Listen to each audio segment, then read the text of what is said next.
Assalamualaikum warahmatullahi wabarakatuh. Perkenalkan, nama saya Nur Aisyah dari Prodi D3 Keperawatan, tingkat 1A, NIM PO 5120220027. Baiklah, di sini saya akan menjelaskan tentang anatomi dan fisiologi sistem reproduksi pada wanita. Secara anatomi, sistem reproduksi wanita terdiri dari yang dalam genitalia eksternal terdapat yang pertama, mons pubis.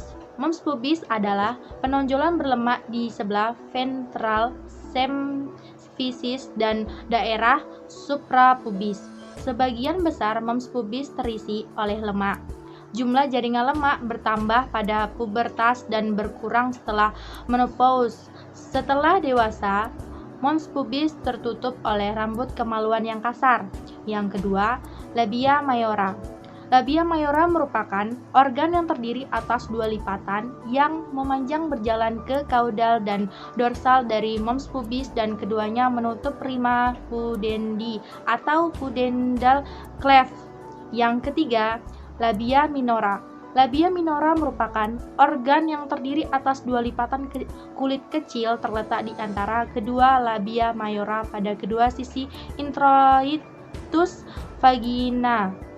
Yang keempat, klitoris. Terletak dorsal dari komisura anterior labia mayora dan hampir keseluruh tertutup oleh labia minora. Klitoris mempunyai 3 bagian, yaitu crura klitoris, corpus klitoris, dan glans klitoris. Yang kelima, glandula vestibularis mayor.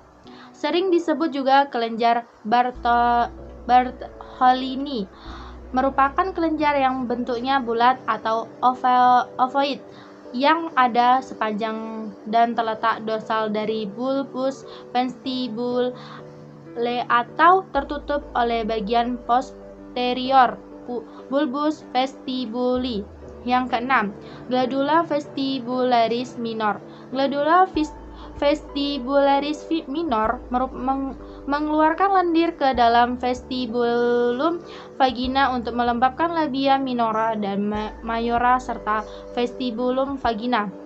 Genitalia internal terdiri dari yang pertama, vagina sebagai organ kopulasi jalan lahir dan menjadi ductus excretorius darah menstruasi. Kedua, tuba uterin berfungsi membawa ovum dari ovarium ke ovum uteri dan mengalir spermatozoa dalam arah berlawanan dan tempat terjadi fertilasi. Yang ketiga, uterus sebagai tempat ovum yang telah dibuai secara normal tertanam dan tempat normal di mana organ selanjutnya tumbuh dan mendapat makanan sampai bayi lahir. Ovarium sebagai organ eksokrin atau sitogenik dan endokrin. Disebut sebagai organ eksokrin karena mampu menghasilkan ovum saat pubertas, sedangkan disebut sebagai organ kelenjar endokrin karena menghasilkan hormon estrogen dan progesteron. Hormon pada wanita terdapat yang pertama, hormon estrogen.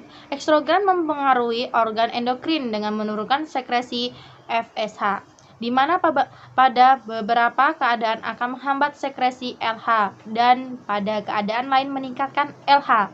Yang kedua, hormon progesteron dihasilkan oleh korpus luteum dan plasenta, bertanggung jawab atas perubahan endometrium dan perubahan siklik dalam serviks serta vagina.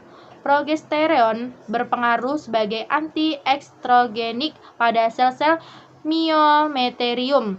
Yang ketiga, follicle stimulating hormone atau FSH.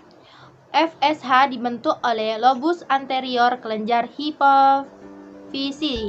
Pembentukan FSH ini akan berkurang pada pembentukan atau pemberian estrogen dalam jumlah yang cukup seperti pada kehamilan.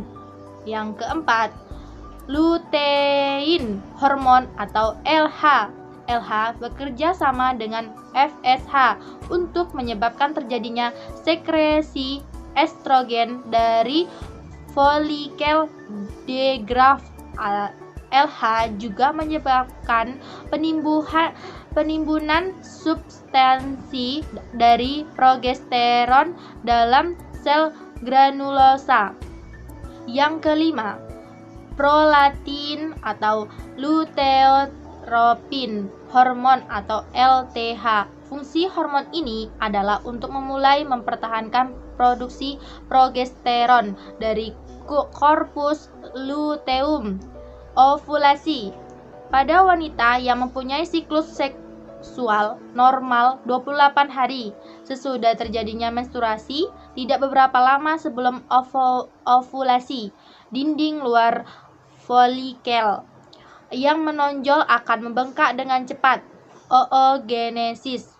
Oogenesis merupakan proses dari bentuk betina gametogenesis yang setara dengan jantan, yakni spermatogenesis. Oogenesis berlangsung melibatkan pengembangan berbagai tahap reproduksi telur sel betina yang belum matang. Baiklah, ini penjelasan dari saya. Bila ada salah, saya mohon maaf. Wabillahi taufiq wal hidayah. Wassalamualaikum warahmatullahi wabarakatuh.